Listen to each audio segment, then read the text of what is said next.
नमस्कार। आप देख रहे हैं हॉर्नबिल टीवी। छत्तीसगढ़ की खबरों के हिंदी बुलेटिन हमर छत्तीसगढ़ में आपका स्वागत है। मेरा नाम है अनुज। आइए सबसे पहले नजर डालते हैं आज की सुर्खियों पर। कांग्रेस की आर्थिक नाकाबंदी को लेकर भाजपा के वरिष्ठ विधायक अजय चंद्राकर ने बोला तीखा हमला। कहा कांग्रेस बन चुकी है एक व्यक्ति विशेष की पार्टी। दिल्ली दौरे से लौटने के बाद छत्तीसगढ़ के पूर्व मुख्यमंत्री भूपेश बघेल ने रायपुर में मीडिया से चर्चा करते हुए केंद्र सरकार और ईडी पर लगाए कई गंभीर आरोप। कहा कांग्रेस की आर्थिक नाकेबंदी का मुख्य उद्देश्य अदानी के खिलाफ विरोध दर्ज करना है। पूर्व मुख्यमंत्री भूपेश बघेल के बेटे चैतन्य बघेल की ईडी द्वारा की गई गिरफ्तारी के बाद कांग्रेस पार्टी प्रदेश भर में कर रही विरोध प्रदर्शन, वहीं भाजपा भी कर रही पलटवार। बिलासपुर विधायक अमर अग्रवाल ने प्रेस कॉन्फ्रेंस में कांग्रेस और भूपेश बघेल पर लगाए कई गंभीर आरोप। मुख्य समाचारों के बाद अब खबरें विस्तार से।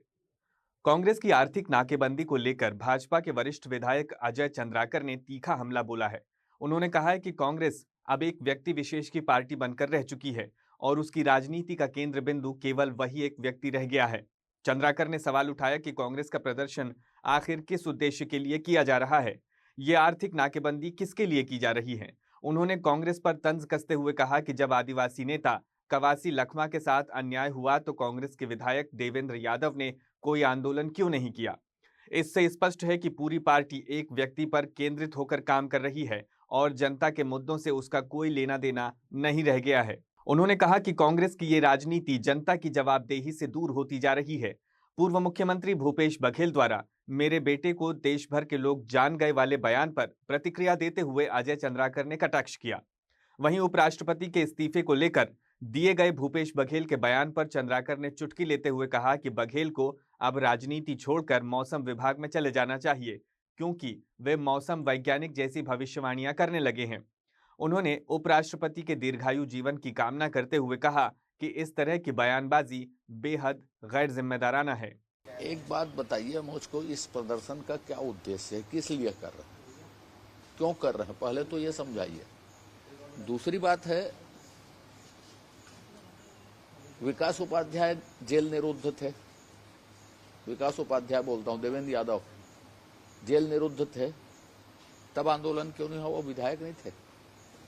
कवासी लखमा जी के ऊपर कार्रवाई हुई तो कोई जेल निरुद्ध नहीं थे, कोई कार्रवाई नहीं हुई, कोई आंदोलन नहीं हुआ, कोई नाकेबंदी नहीं हुई। इस नाकेबंदी से साबित हो गया कि पूरी कांग्रेस व्यक्ति के ऊपर केंद्रित है। जनता के प्रति उनकी कोई जवाबदेही नहीं है। जनता के मुद्दों पर कोई उसका लेना देना नहीं है। जिस पेड़ कटाने, जिस स्थगन की बात करते हैं, जिसके कारण ये कदम उठाए हैं, बोलते हैं, पेड़ कटाई के बारे में माननीय वन मंत्री जी ने पूरा सिलसिलेवार बयान दे दिया। और किसी संस्था की कार्यवाही में और बोल चुका हूं कि विधानसभा की कार्यसूची देख के नहीं होती, कि स्थगन आ रहे थे इसलिए कार्यवाही हुई, ध्यानाकर्षण आ रहे थे इसलिए कार्यवाही हुई, ये सब कहने की बातें।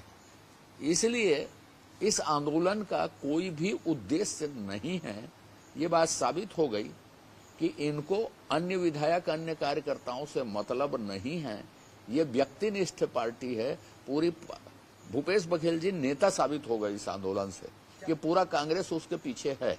शहजादे को बचाने की एवज पे पूरी तरह से ये रणनीति की जा रही है। मैंने कहा ना, व्यक्तिनिष्ठ, परिवारनिष्ठ। एकमात्र भूपेश बघेल जी हैं जिसके साथ कांग्रेस है। नेता प्रतिपक्ष अपने विधायकों के लिए आंदोलन करने में असफल रहे, बयान देने में असफल रहे। टीएस सिंहदेव बड़े नेता हैं, वो असफल रहे। जितने रविंद्र चौबे जी, मोहम्मद अकबर जी, जितने लोगों का नाम ले सकते वो सब असफल रहे विधायकों के लिए बात करने में। एक परिवार के प्रति उनकी निष्ठा साबित हो गई। जनता के प्रति उत्तरदायी नहीं है कांग्रेस, इस आंदोलन से साबित हो गया। ऐसा है, 5 दिन का सत्र चला, 3 दिन तो बहिष्कार किया कांग्रेस ने। एक भी दिन ऐसा नहीं है हाउस में बैठे हों। हिटलर शाही का विरोध करने के लिए तो अभी सत्र चल रहा था, तो वहां भाग क्यों गए थे, क्यों भाग रहे थे? तो जहां पे विरोध करना चाहिए वहां पे तो स्वर नहीं थे। बाहर सिर्फ बोलने और छपने के लिए उनका आरोप है क्या? ऐसे आरोप को भारतीय जनता पार्टी कभी ध्यान देती नहीं। भाई जनता के प्रति उनका उत्तरदायित्व तो नहीं है। मैं तो शुरुआत में बोला, इसका उद्देश्य क्या है इस आंदोलन का, यही है। तो भ्रमित है कांग्रेस, खो चुकी है जनता का विश्वास। और पूरे देश में जो बदतर स्थिति है कांग्रेस की, उसका कारण यही है। दिल्ली में भी परिवार के पीछे, छत्तीसगढ़ में भी परिवारवाद, तो जनता कहाँ है यहाँ पे। दिल्ली दौरे से लौटने के बाद छत्तीसगढ़ के पूर्व मुख्यमंत्री भूपेश बघेल ने रायपुर में मीडिया से चर्चा करते हुए केंद्र सरकार पर और ईडी पर जोरदार हमला बोला है। उन्होंने कहा कि कांग्रेस की आर्थिक नाकेबंदी का मुख्य उद्देश्य अदानी के खिलाफ विरोध दर्ज करना है। अदानी ग्रुप छत्तीसगढ़ के खनिजों को लूटने का काम कर रहा है और ये सब केंद्र सरकार के संरक्षण में हो रहा है, ऐसा आरोप बघेल ने लगाया। बघेल ने कहा कि पूरे प्रदेश में आर्थिक नाकेबंदी की जाएगी और जनता को वास्तविकता से अवगत कराया जाएगा। अपने बेटे चैतन्य बघेल को ईडी द्वारा शराब घोटाले में हिरासत में लिए जाने पर भूपेश बघेल ने तीखी प्रतिक्रिया दी। उन्होंने कहा कि इससे बड़ी राजनीतिक टिप्पणी और क्या हो सकती है कि ईडी भाजपा के एक विंग की तरह काम कर रही है। उन्होंने आरोप लगाया कि विपक्ष के नेताओं को टारगेट किया जा रहा है, जबकि सत्ताधारी दल के नेताओं पर कोई कार्रवाई नहीं की जा रही। उन्होंने इससे लोकतंत्र के लिए खतरनाक बताते हुए कहा कि विपक्ष की आवाज दबाने का षड्यंत्र किया जा रहा है। वहीं उपराष्ट्रपति के इस्तीफे की अटकलों पर भी भूपेश बघेल ने सवाल उठाया। उन्होंने कहा कि अचानक ऐसी खबरें सामने आ रही हैं कि भयंकर तूफान आने वाला है और उपराष्ट्रपति की तबीयत का हवाला दिया जा रहा है। क्या ये केवल स्वास्थ्य कारण है या फिर कोई और गंभीर मामला, ये स्पष्ट किया जाना चाहिए।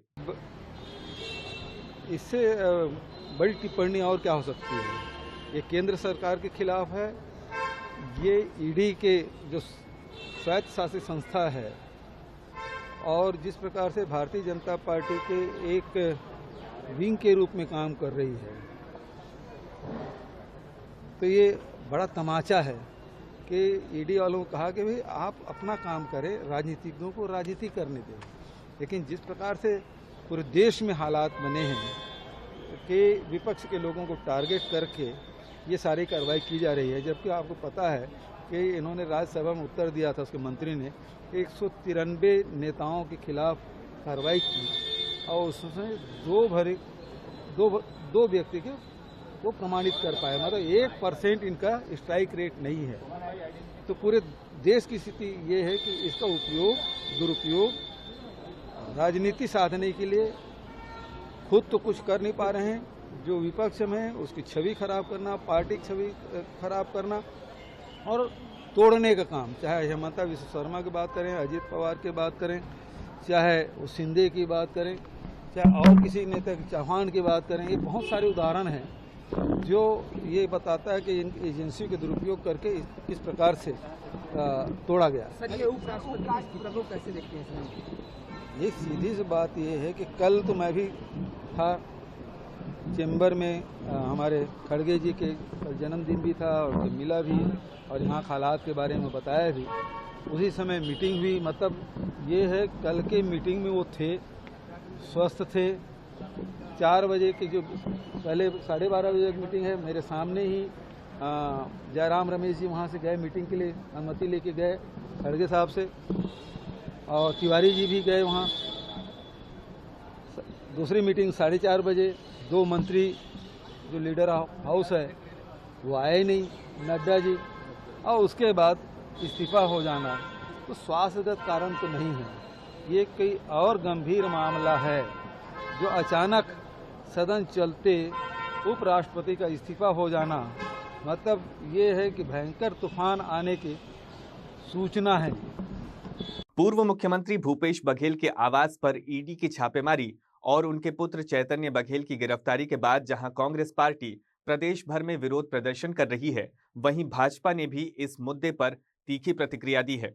बिलासपुर के विधायक अमर अग्रवाल ने भाजपा कार्यालय में आयोजित प्रेस कॉन्फ्रेंस में कांग्रेस और पूर्व मुख्यमंत्री भूपेश बघेल पर गंभीर आरोप लगाए हैं। अमर अग्रवाल ने कहा कि आज छत्तीसगढ़ की पूरी कांग्रेस पार्टी पुत्र मोह में फंस चुकी है। चैतन्य बघेल, जो कांग्रेस में किसी पद पर भी नहीं है, उनके लिए सड़कों पर प्रदर्शन किया जा रहा है। यह स्पष्ट संकेत है कि भूपेश बघेल ने पूरी पार्टी को अपने बेटे के बचाव में झोंक दिया है। उन्होंने तंज कसते हुए कहा कि इतिहास गवाह है कि पुत्र मोह ने बड़े बड़े साम्राज्यों का पतन किया है और भूपेश बघेल भी उसी राह पर चलते नजर आ रहे हैं। अग्रवाल ने आरोप लगाया कि कांग्रेस भ्रष्टाचारियों को बचाने के लिए जनता को गुमराह कर रही है। उन्होंने कहा कि इन प्रदर्शनों के जरिए कांग्रेस प्रदेश के आर्थिक संसाधनों को नुकसान पहुंचाना चाहती है। प्रेस वार्ता के दौरान अमर अग्रवाल ने कोल ब्लॉक आवंटन, वन स्वीकृति और पेड़ों की कटाई से जुड़े कई दस्तावेज भी मीडिया के सामने रखे। उन्होंने दावा किया कि भूपेश बघेल की सरकार ने खुद अपने कार्यकाल में इन परियोजनाओं को आगे बढ़ाया था और अब उसी पर भ्रम फैलाया जा रहा है। भ्रष्टाचार के मामलों का जिक्र करते हुए अमर अग्रवाल ने कहा कि पूर्ववर्ती कांग्रेस सरकार ने शराब घोटाला, पीएससी घोटाला, कोयला घोटाला, चावल घोटाला और गोठान घोटाला जैसे अनेक मामलों में भारी अनियमितताएं की हैं। अब जब इन घोटालों की जांच हो रही है और जिम्मेदारों पर कार्रवाई हो रही है तो कांग्रेस उसे राजनीति से प्रेरित बता रही है और लोगों को भटका रही है। इसमें कांग्रेस को जवाब देना चाहिए कि कभी वो ईडी ऑफिस के सामने पूरा विधायक दल और कभी जनता को परेशान करने के लिए आर्थिक नाकाबंदी क्यों कर रही है। चैतन्य बघेल कांग्रेस के कौन से पद में है और कांग्रेस को स्पष्ट करना चाहिए कि क्या कांग्रेस इस प्रदेश के जितने अपराधी हैं उनके साथ खड़ी होगी। दूसरा, मुख्यमंत्री पूर्व मुख्यमंत्री भूपेश बघेल जी वस्तु स्थिति न बता के ये कह रहे हैं कि मैं वन कटाई का विरोध करने गया था इसलिए मेरे घर में ईडी आई है।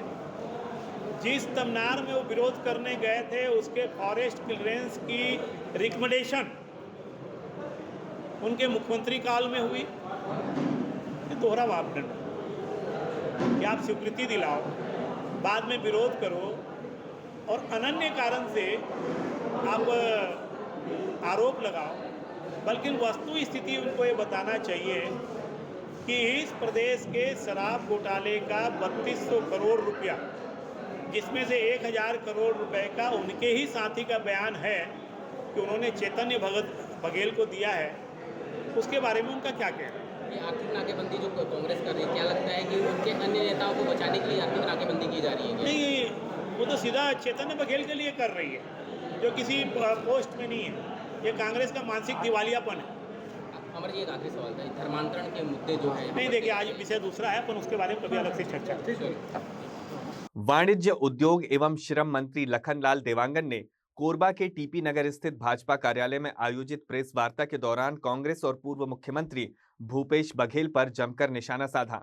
उन्होंने आरोप लगाया कि भूपेश बघेल ने पुत्र मोह में पूरी कांग्रेस पार्टी को झोंक दिया है, जबकि उनके पुत्र चैतन्य बघेल का कांग्रेस में कोई पद या राजनीतिक जिम्मेदारी है ही नहीं। मंत्री देवांगन ने कहा कि कांग्रेस अब भ्रष्टाचारियों को बचाने के लिए प्रदेश की जनता को भ्रमित करने का काम कर रही है। उन्होंने कहा कि कांग्रेस शासन के दौरान कोल ब्लॉक घोटाला, शराब घोटाला जैसे कई घोटालों को अंजाम दिया गया। उन्होंने कहा कि भाजपा सरकार आने के बाद कोल परिवहन प्रणाली को दोबारा ऑनलाइन किया गया, जिससे अवैध वसूली और भ्रष्टाचार पर रोक लगी है। मंत्री ने कांग्रेस पर झूठे आरोप लगाने और सीनाजोरी का आरोप लगाते हुए कहा कि अब जनता गुमराह नहीं होगी और सच्चाई को भली भांति समझ चुकी है। निष्पक्ष भाव से उनका जांच होता है, जांच में दोषी पाया जाता है उसके ऊपर कार्रवाई होती है और निष्पक्ष जो स्वतंत्र एजेंसी है उसका भारत के हर नागरिक सम्मान भी करना चाहिए। हम लोग भी एक राजनीतिक दल से जुड़े हैं। अगर माननीय न्यायालय का कोई बात आता है, ईडी का बात आता है, स्वतंत्र एजेंसियों की बात आता है, तो हम लोग भी उसका सम्मान करते हैं। न्यायालय ने जो भी डिसीजन देता है उसका हम सम्मान करते हैं। बाकी कांग्रेस के लोग हमेशा कुछ न कुछ स्वतंत्र एजेंसी के ऊपर उंगली उठाते हैं। यहाँ तक कि जब चुनाव होता है तो निर्वाचन आयोग के ऊपर भी उंगली उठाते हैं और उनका काम ही बच गया है हर एजेंसी के ऊपर उंगली उठाएं। अगर उनके पक्ष में फैसला आ गया तो एजेंसी बहुत अच्छा है, अगर वो गलत काम कर रहे हैं तो उनके ऊपर कार्रवाई हो तो एजेंसी गलत है। इस तरह से कांग्रेस का ये काम है। और आज मैं आप सबको बताना चाहूँगा कि भूपेश बघेल जी ने स्वयं कहा था कोयला चाहिए तो खदान चलानी पड़ेगी। उसी तरह से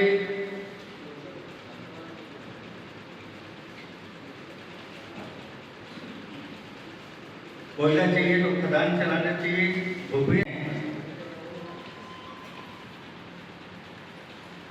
वन स्वीकृति 2019-4-22 वन स्वीकृति स्टेट की सिफारिश राज्य सरकार द्वारा स्वयं माननीय मुख्यमंत्री थे वो। उसी तरह 23 से 2023 को वन स्वीकृति स्टेट की सिफारिश राज्य सरकार द्वारा की गई।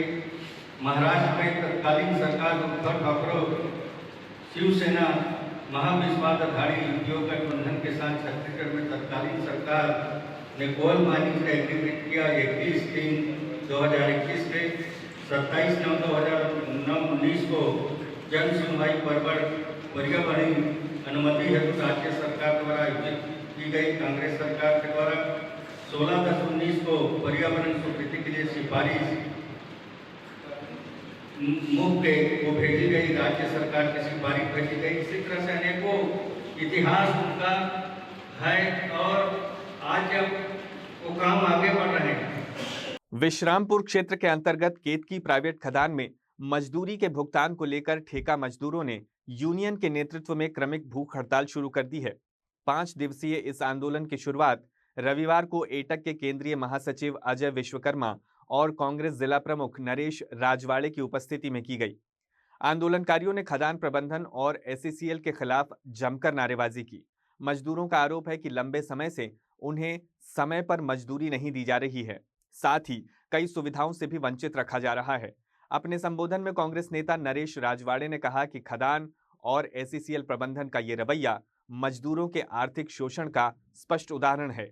एटक ने कहा कि मजदूरों की ये 9 सूत्रीय मांगें पूरी तरह जायज हैं और जब तक इन मांगों को पूरा नहीं किया जाता ये क्रमिक भूख हड़ताल क्रमबद्ध तरीके से जारी रहेगी। आंदोलन के दौरान आंदोलन में बैठे मजदूरों ने भी अपनी समस्याएं मीडिया के सामने जाहिर की। राम दुर्गा संतलाल। तो आप आज यहाँ बैठे हुए हैं भूख हड़ताल पे, तो क्या मांग है आपको? हम लोग को मांग यही है कि जैसे हम लोग काम करते हैं 8 घंटा, जो पैसा डालता है खाता में हम लोग का, और उस पैसा से आधा हम लोग को वापस ले लेते हैं। तो पूछे नहीं आप लोग क्यों वापस ले लेते? पूछते हैं हम लोग तो, वो लोग बोलते हैं कि मतलब कंपनी में हम लोग को 18% पैसा देना पड़ता है, इसीलिए पैसा को वापस ले लेते हैं। तो आप लोग क्या चाहते हैं आगे?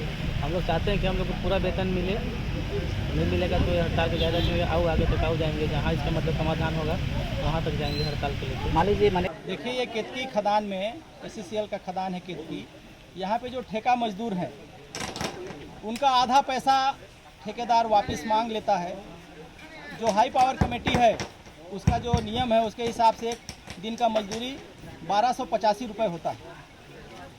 ठेकेदार के जो पेटी कॉन्ट्रैक्टर हैं वो 1885 रुपया प्रतिदिन के हिसाब से मजदूरी तो मजदूरों के खाता में डाल रहा है, लेकिन महीने का आधा पैसा वो वापस ले लेते हैं। और जो पैसा वापस नहीं करता है उसको उन मजदूरों को ये लोग बैठा देते हैं और दूसरा श्रमिक काम पे ले लेते हैं। उसके विरोध में आज हमारे मजदूर साथियों ने एटक संघ के नेतृत्व में आज यहाँ पे धरना प्रदर्शन पे बैठे हैं, आमरण अनशन पे बैठे हैं। आज हम लोग उनके समर्थन में आए हैं और जब तक इनका मांग जायज़ मांग है, इनका जो हक है वो मजदूरी इनको नहीं मिल जाता और ऐसे लोगों को बैठा दिया गया है, उनको नौकरी पे नहीं मिल जाता है, तब तक ये हमारा जो आमरण अनशन है वो आगे जारी रहेगा। अगर बात नहीं मानेंगे तो ये अभी क्रमिक भूख हड़ताल है, उसके बाद आमरण अनशन होगा, उसके बाद भी अगर बात नहीं बनेगी तो और व्यापक बड़ा आंदोलन किया जाएगा। कुल कितने श्रमिक हैं जो ऐसे जिनके साथ में इस प्रकार? देखिए, अभी सुनने में आया है कि पिछले बार 22 श्रमिकों को ये लोग काम पे बैठा दिए थे। जो लीडर थे जिन्होंने अपने जायज़ मांग के लिए आवाज़ उठाया, 22 श्रमिकों को ये लोग काम से निकाल दिए थे। उसमें से 11 लोगों को इन्होंने रखा है। अभी भी 11 श्रमिक को काम पे नहीं ले रहे हैं और इनके साथ जो व्यापक अन्याय हो रहा है वो ये हो रहा है कि 1285 के जगह में इन लोग को 600-700 रुपये के बाद बाकी पैसा को राशि को ये ठेकेदार के पेटी कॉन्ट्रैक्टर वापस ले। एससीसीएल का केतकी खदान जो एमडीओ मोड की खदान है और यहाँ आसपास के जो ग्रामीण हैं वो यहाँ पर काम पर लगे हुए हैं। मैनेजमेंट और ठेकेदार मिल करके इनके वेतन के साथ भ्रष्टाचार कर रहे हैं, बल्कि आपराधिक कृत्य कर रहे हैं। इनसे काम करा करके और इनको आधा अधूरा पैसा जो है वापस ले लिया जाता है जबरन, और कोई अगर मजदूर उसका विरोध करता है तो उसको काम से बैठा दिया जाता है। ऐसे ही लगभग 11-12 मजदूर ऐसे हैं जिनको काम से बैठा दिया गया है और बाहरी मजदूरों को ले करके आया जाता है और उनसे 500-700 रुपये में ये लोग काम करा रहे हैं। और हम लोगों का जो डिमांड है कि ठेका मजदूरों को काम पर वापस लो, उनको जो हाई पावर कमेटी का पैसा है उसका भुगतान करो, इनको जो है वेतन पर्ची का भुगतान करो और इनकी जो भी सुख सुविधा है जो हाई पावर कमेटी के अंतर्गत आता है वो उसको मिलना चाहिए, ये हम लोगों का मांग है। प्रबंधन का इस प्रकार का अत्याचार जो श्रमिकों के प्रति है, क्या कहेंगे? प्रबंधन का जो रवैया है वो बहुत ही नगण्य है और ऐसा लगता है कि कहीं ना कहीं प्रबंधन भी इस कृत्य में शामिल है। और हम कई बार प्रबंधन से चर्चा हुई, लेकिन वो जो है किसी भी प्रकार का दबाव इस ठेकेदार पर नहीं देना चाहता है।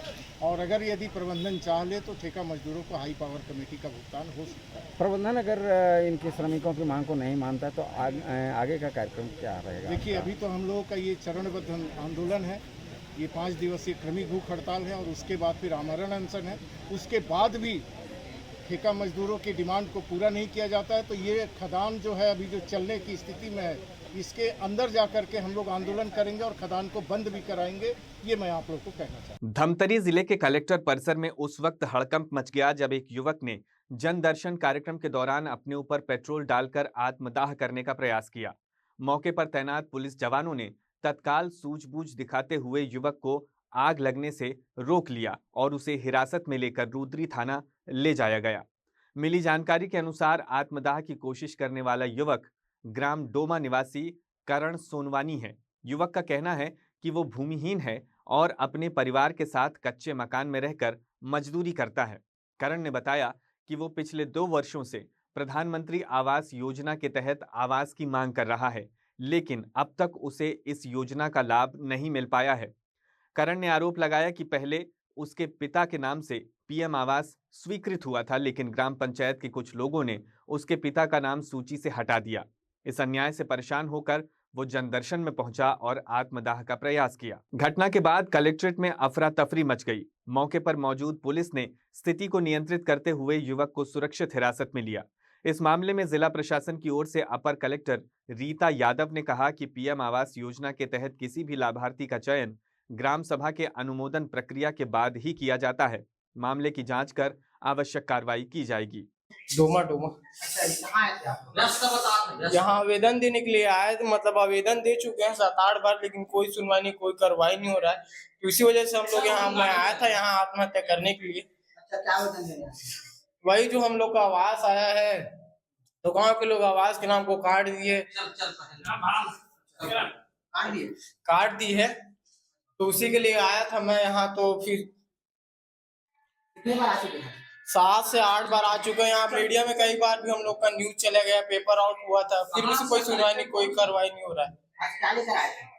मैं आज पेट्रोल और माचिस लेके आया था, क्योंकि गरीबों का कोई सुनवाई नहीं, कोई कार्रवाई नहीं, तो आत्महत्या करने के हमारे पास कोई चारा नहीं था, इसी वजह से मैं यहाँ कलेक्ट्रेट आया। हाँ, आपका कहाँ पर जला है? जलन मेरे को बहुत जगह हो रहा है, प्राइवेट पार्ट बता नहीं सकता। क्या चाहते हो आप? हम लोग के साथ जो ये अन्याय हो रहा है, हम लोग को न्याय चाहिए। जो करण सोनवानी है, पिता शत्रुघ्न सोनवानी ग्राम डोमा से आए हुए थे और उनका मांग था कि उनको प्रधानमंत्री आवास जो है वो स्वीकृति की जाए। तो प्रधानमंत्री आवास योजना के अंतर्गत 2.0 का जो है सर्वेक्षण कार्य पूरा किया जा चुका है। शासन स्तर पर इसमें चेकर वेरिफिकेशन का कार्य भी जारी है। जैसे ही कार्य पूर्ण हो जाएगा, ग्राम सभा से अनुमोदन के उपरांत जो है स्वीकृति की कार्रवाई की जाएगी। इसमें जो है अभी वर्तमान के लिए जो है थाना प्रभारी रुद्री के द्वारा जो है उसमें आवश्यक कार्रवाई के लिए प्रयास किया गया है। आज के अंक में बस इतना ही। अब मुझे दीजिए इजाजत। देश दुनिया की ताजा तरीन खबरों के लिए देखते रहिए हॉर्नबिल टीवी।